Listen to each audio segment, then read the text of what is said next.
Hi everybody, this video is going to give you a quick overview on how to navigate our course website. At the very top, you're going to find my contact information as well as my office hours and location. Feel free to email me at any time. I'm happy to try to see how I can help in any way. My office hours are completely open to you during that time period, and I'm happy to see new faces and discuss your needs, your questions, and see how I can help. The news forum is where you can access announcements that I have made. You should also be getting these announcements sent directly to your email. The open help forum is where you can ask questions about the course material or about an assignment that you're having trouble with.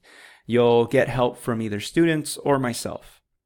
Under resources is where I list things like study guides, big project directions, and right now we have the syllabus under there just for now. After that, you're going to see the weekly modules. So right now we are in week 1. So we have the week 1 module up.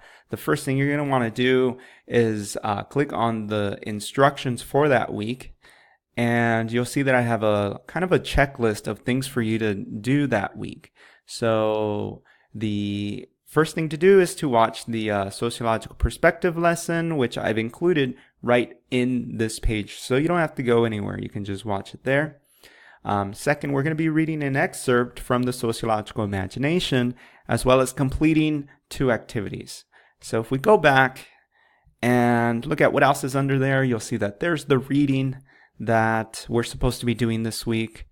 There's the 2 online activities that we're supposed to also be doing this week. And so everything is listed there.